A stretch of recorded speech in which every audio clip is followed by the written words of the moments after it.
Good morning, everybody. Welcome to those who are with us for Joy Fellowship and are joining us online.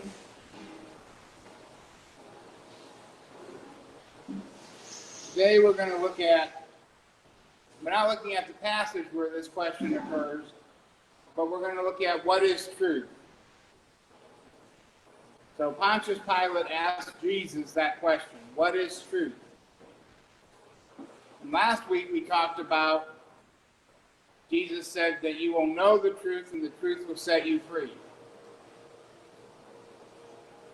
Now, in a few weeks, we're going to be talking about another passage where Jesus says, I am the way, the truth, and the life. And sandwiched in between that is Pilate's question, what is truth? What does it mean when Jesus says, I am the truth? I am the vine. One of the interesting subtopics, and maybe we might do this as kind of an excursion someday, is to look at all the places, especially in the Gospel of John, because John loves it, where Jesus says, I am. And next week, Lord willing, we will get to one of those passages, probably the biggest passage where he says, I am. But he uses that statement, I am. In Greek, it's ego eimi, eimi. Again, my apologies to all my Greek people out there. I haven't taken Greek since I was like a sophomore, junior in my undergraduate degree. So Dr. Little, I apologize from the bottom of my heart. You passed me, but I didn't learn much. Okay. Speaking of learning things, I've told this story so many times I don't need my notes. As a parent, I've learned a lot of things from my kids. One of the lessons that I learned is that original sin is a very real thing. You don't have to teach kids to lie. If they think they're in trouble, it comes perfectly natural for them to fabricate something to get out of trouble. Sometimes it's even easier for them to lie than to tell the truth, when the truth wouldn't get them in trouble to begin with. So one of those lessons I learned was when my oldest daughter was very young.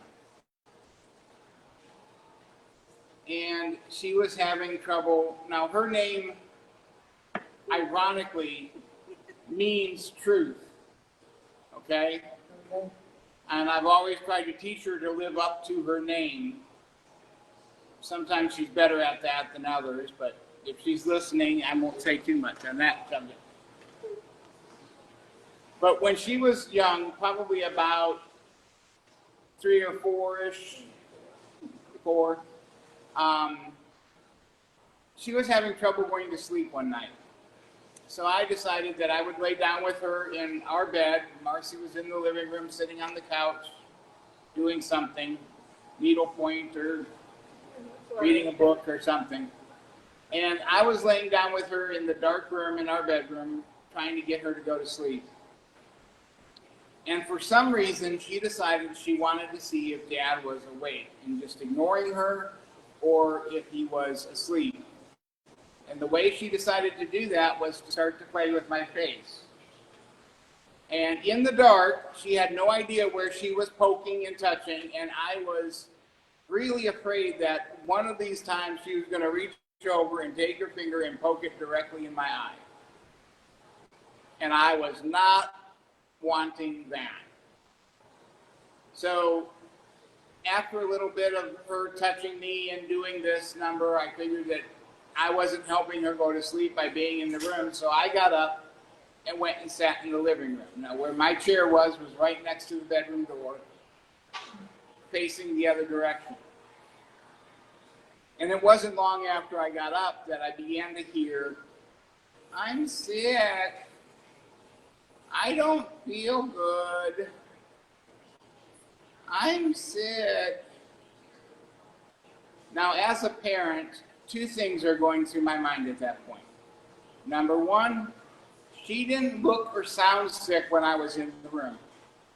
Number two, I want to go to bed, and I really don't want to clean up my bed if she gets sick all over my bed, right? So you kind of weigh the balance there. So after this went on for a little bit, I hear her get out of bed and her little feet paddling across the floor. I can hear them. And I just thought to myself, and I said out loud, I said, "Somebody better really be sick or they're in big trouble." Now, I don't know what thought process went through this little 4-year-old's head. But she walked out of the living room, did not look at her mother or I when she did it, walked into the kitchen and through the kitchen to the bathroom. In the bathroom, I hear, "Bleh, bleh, bleh." The worst baking sound ever. She straightens herself up, walks back out through the living room, doesn't look at Mom or I, and back into bed, and is off to sleep in a matter of minutes. Now, she didn't even flush the toilet to make it look like she hid the evidence. So there was no way she did what she pretended to do in that bathroom. I couldn't even look at Marcy. I was biting my lips so bad, trying not to laugh. That's how bad I felt for my sister that day. And like I said, I didn't have to teach her, if you're in trouble, you better lie your way out of it. You better pretend to be sick because you said you were sick. She figured that out all on her own. And if you're a parent, you know that it's very easy for kids to lie. Yeah. We have to, and make a conscious effort, and any good parent will do this. One of the biggest things we try to teach our children, and our parents tried to teach us, is that the truth is more important than the punishment. I always told my kids, look, if you're in trouble, yes, you may get punished. But if you lie to me about the trouble, it's going to be so much worse. It's important to be honest. It's important to be truthful.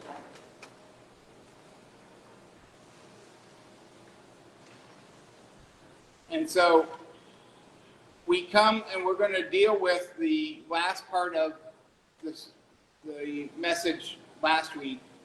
And we're going to take a deep dive and kind of dive into that a little bit deeper than we were able to do last week. In verse 42 of chapter 8, Jesus said to them, "If God were your Father, you would love me, because I came from God and I am here. For I didn't come on my own, but He sent me." So, if you were here last week, or if you watched the video online, you know that we talked about the fact that in this ongoing dialogue that Jesus is having with the Jewish people that are present, this is right after the Feast of Tabernacles. So he's having this discussion. Now, we only get snippets and bits and pieces of it here. But this is probably a discussion that has been happening for some time. And in the course of that discussion, the Jews first claimed to be children of Abraham. And Jesus counters that by saying that, well, yes, you're children of Abraham, but not every child of Abraham is legitimate. We know that Abraham had two sons. He had Isaac, the son of the promise, and he had Ishmael, the son of the slave woman.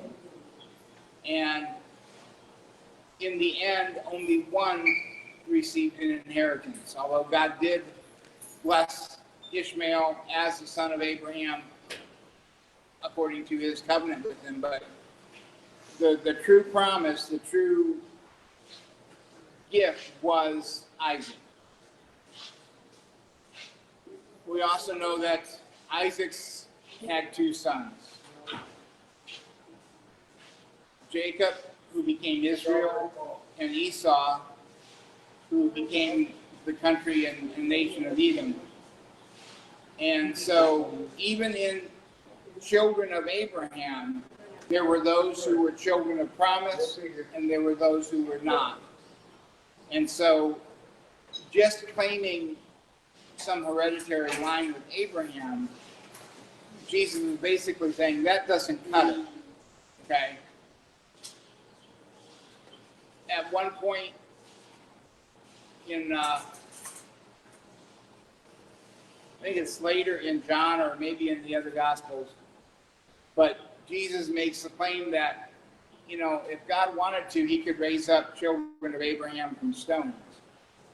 So claiming to be a child of Abraham is not the end that the Jewish people thought it was. So they get more severe. They double down on their bet, and they're saying, but wait a minute, we're children of God. And so Jesus is here commenting on the fact that they're claiming to be children of God, and yet he comes from God, Jesus, and he was sent by God to do the works of God. We've seen that throughout the passages in John as Jesus is having these conversations.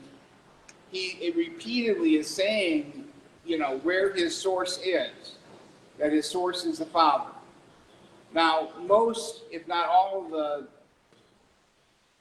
good prophets in the Old Testament made the claim that they were sent by God. Even the false prophets made that claim. But only Jesus can make the claim that he came from God. Isaiah, Jeremiah, the other prophets had a mission, had a calling that God placed on their lives. But Jesus actually came from the Father with his mission intact when he was born in Bethlehem. And so he's here because he's from the Father. And his basic logic is this. You say God's your Father, you say you love God, but you don't love me. There's a disconnect between those two elements.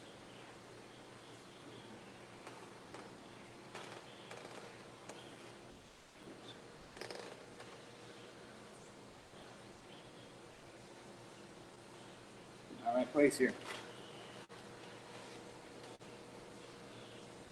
Why don't you understand what I say? This is Jesus speaking. Why don't you understand what I say? Because you cannot listen to my words.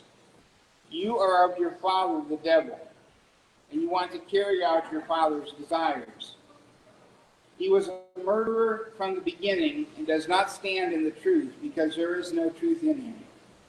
When he tells a lie, he speaks from his own nature, because he is a liar and the father of lies. Yet I tell the truth, and you do not believe me.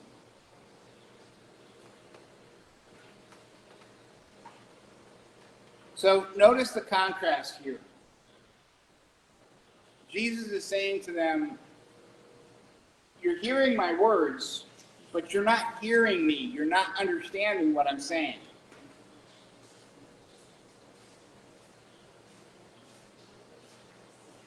A while back, I was diagnosed with some hearing loss. The higher range of hearing is gone. So the very high notes and things like that are not very clear. The doc says that's why I don't listen to Marcy, because I can't hear her half the time.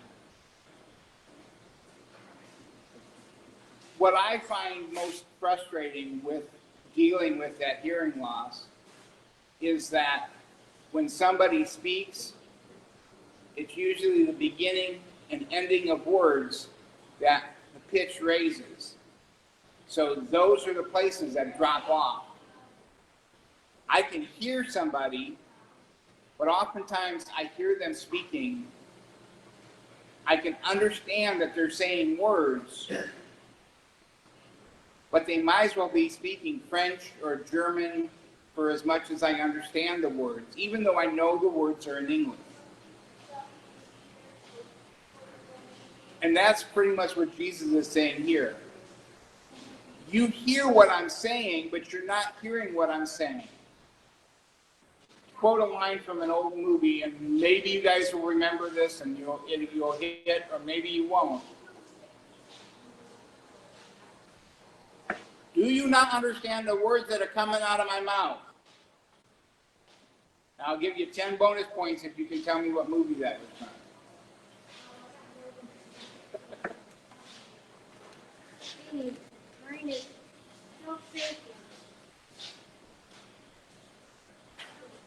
That's what Jesus is commenting on here. And part of the reason why they're not understanding him, Jesus goes on to say, is I'm speaking truth, and you don't understand truth. And this is where Jesus gets really, really serious, and some people might even say he's a little bit mean in what he says. But he says, your father's the devil. Now, they understood enough to know that he was talking spiritual, which is why they made the transition from Abraham being physical to God being spiritual. And Jesus is keeping it spiritual, but he's saying, look, you can't claim God to be your father because you don't love me, and I come from him, and you're not understanding me because I'm speaking truth, and truth is the language of God. You're speaking your father's language, which Jesus will go on to say is lies. So when the devil opens his mouth up, you can expect that what's going to come out is a lie. And the devil, also Jesus says, is a murderer from the beginning. What he's referring back to, some scholars think he was referring back to Cain and Abel, but other scholars and myself, I think he's referring back to the very original confrontation in the Garden of Eden, when Adam and Eve were confronted by Satan, and the words that came out of his mouth were his native language. He lied. Surely you're not going to die if you eat of this fruit. God had told them that they would die. And Satan tells them, don't listen to God. You're not going to die. And with that lie, he convinced them to do what they had been commanded not to do. And he condemned the entire human race to death.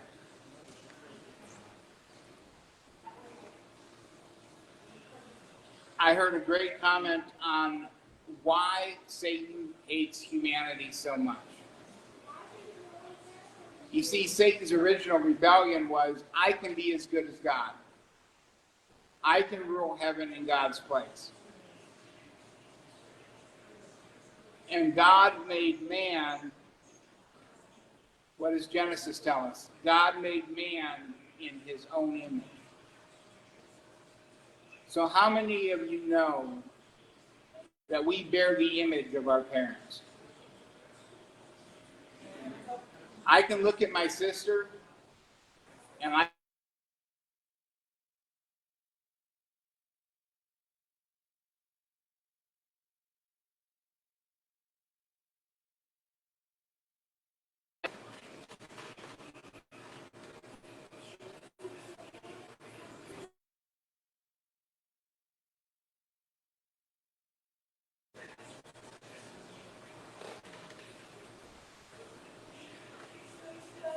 Thought I had that on Do Not Disturb, but sorry about that, folks. We bear the image of our parents. That's how genetics works. God made man in his own image. So we bear the image of the Father.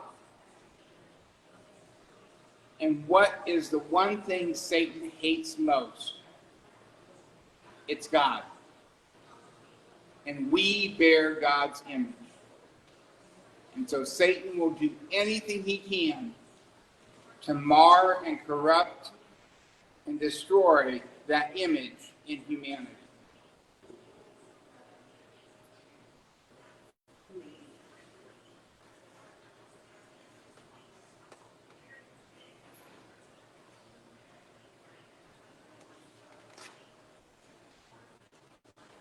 And so Jesus is here in this passage making the connection between the Jews' desire to kill him and the desires of Satan and the devil, one and the same, to be a murderer and to be a liar.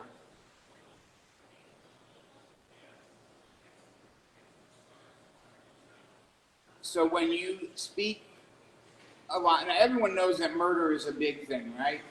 Yeah. Most people think that lies are over here someplace. They're not as quite as big as, but it was a lie that caused the death of humanity. And so I am convinced that God only and ever speaks truth. I think all of Scripture will bear that out. And Satan can only speak a lie. So I don't care who you are or what your motive is. Sometimes people lie because of a good motive, right? If Marcy asks me, does this dress make me look fat? Oh, no, honey, no, it doesn't.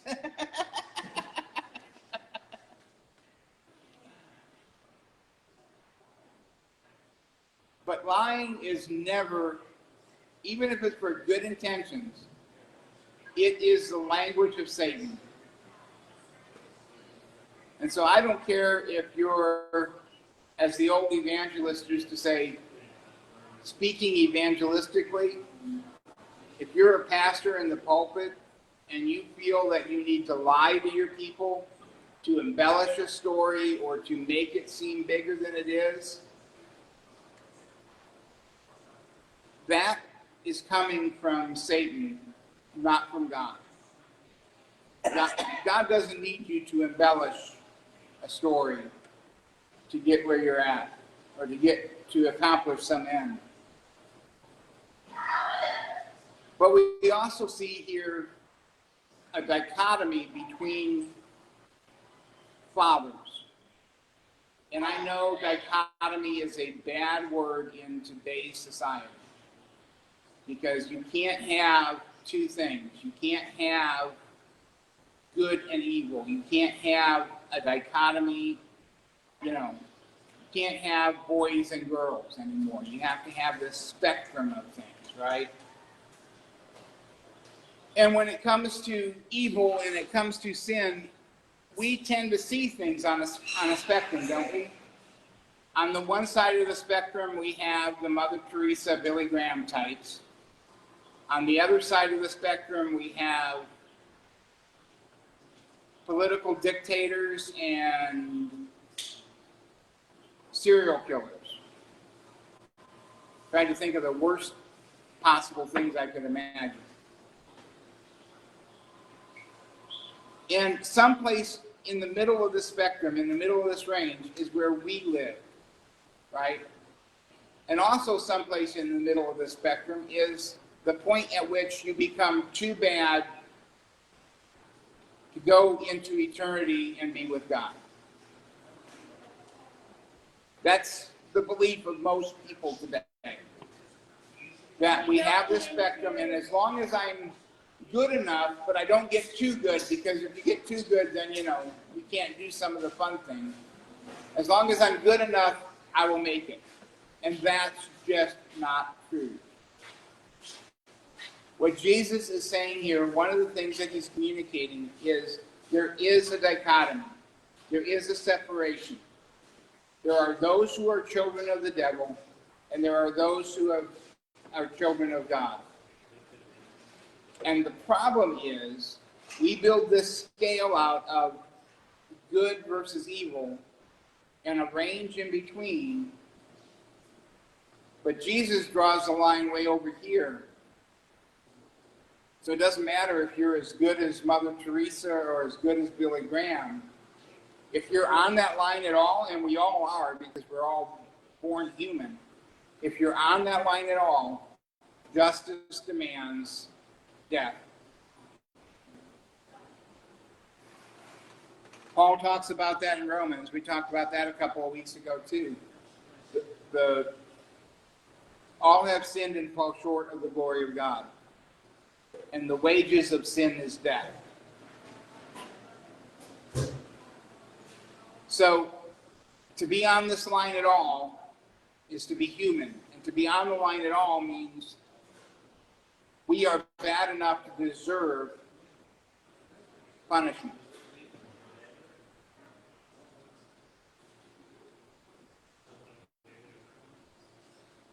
Finally, Jesus goes on to say, "Who among you can convict me of sin? If I am telling the truth, why don't you believe me? The one who is from God listens to God's words. This is why you don't listen, because you are not from God."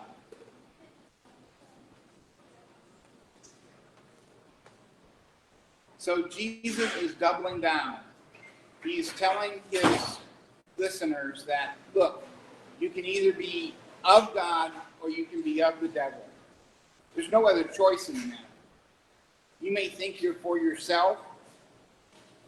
That's just Satan's lie to get you to be of him. Now, there are three things that we need to understand: justice, mercy, and grace. Justice is getting exactly what we deserve. Now, most of us will say we want justice when it's for somebody else. We don't want it for ourselves because we know what we deserve. Mercy is not getting what we deserve. And grace is getting what we don't deserve. That's the easiest way to remember those three elements. Justice is getting exactly what we deserve. Mercy is not getting what we deserve. And grace is getting what we don't deserve. Now, I heard the following story just a little bit ago online, and I wish I could tell you where I heard it, because I don't want to be accused of copying somebody else's story, but I heard it, and I didn't think much about it until I started writing this sermon, and I thought, this story works perfectly at this point in the sermon. And I thought, okay, now it was just too much trouble to go back and try to figure out where I'd heard it. But the story is about a king who begins to notice that items are going missing in his treasury. And it pretty soon is discovered that somebody is stealing from the treasury. And so the king is very upset, and he demands that his guards find out who is stealing from the treasury. And if they find the person, he demands that they be given 50 lashes with a whip as punishment. We need to take that back. 10 lashes with a whip as punishment. I'm getting ahead of myself. Well, the guards begin looking, and they're looking, and they can't find this person. Is a little bit slippery or whatever, and they're still continuing to steal from the treasury, and they can't find him. And after several months, the king is still upset, very upset, and he finally says, okay, enough is enough. I am going to issue 40 lashes with a whip to whoever the thief is. Now, if you know from Jewish culture, Roman guards were so good with the whip that basically 40 lashes was a death sentence. If you got hit 40 times with the whip, you were dead. That was just it. So the king is issuing a death sentence to whoever was stealing from his treasury. So the guards still looking, finally they find the culprit. And it turns out it's the king's daughter. The princess has been the one who is stealing from the treasury. Now the people begin to wonder, what's the king going to do? We know he loves his daughter very much. But he has issued this decree, and if he's just, he's going to honor that decree.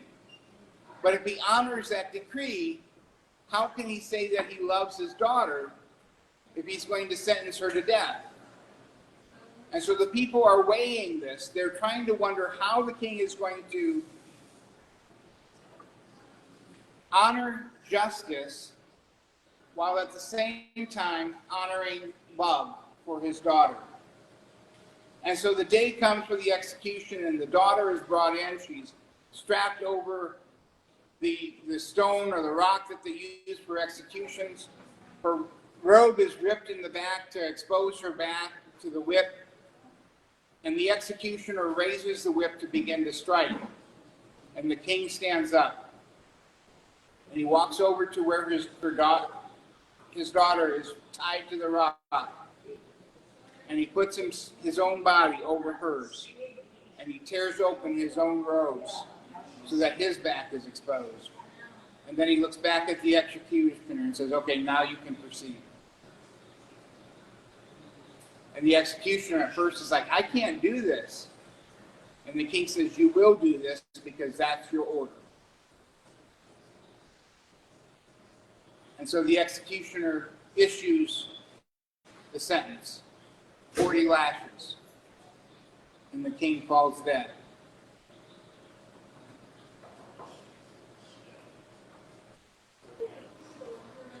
He chose to honor justice.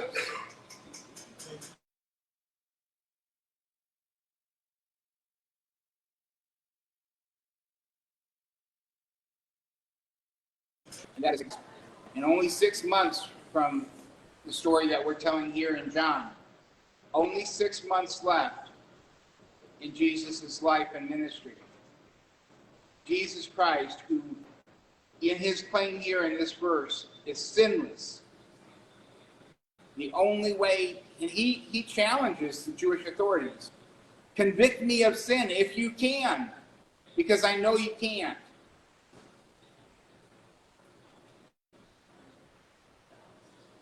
But because he was sinless, and he took that punishment for us, we can have mercy. We can have grace. We don't have to face justice. The irony of that line, doesn't matter how good you are, you deserve justice. But it's equally true that it doesn't matter how bad you are on the other end of that line. You can, if you're willing to enter into relationship with Jesus Christ, you can receive mercy. One of the most prolific writers in the New Testament was the Apostle Paul. And before he accepted Christ, he was a murderer. In fact, he was on his way to capture, imprison, and probably kill Christians when he encountered Christ.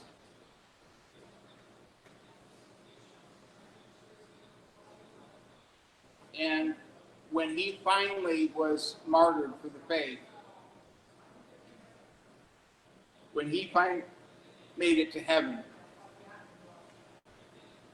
he was welcomed into heaven by the very people he sent to heaven.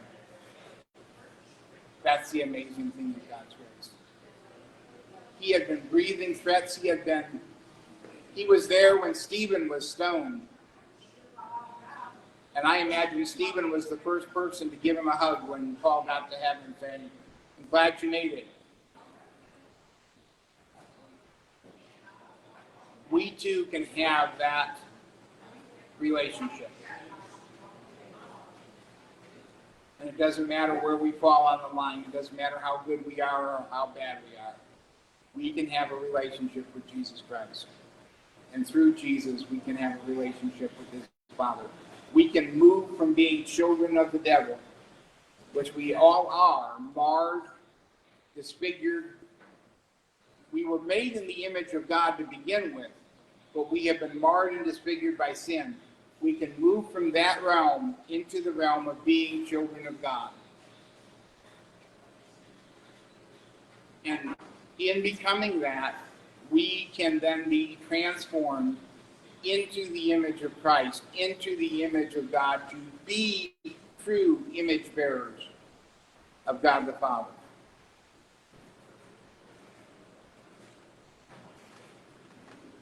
Father God, I just thank you, Lord, for this day. I thank you for everybody here and everybody who is listening online. You loved us enough to send your Son, because your justice demanded a verdict.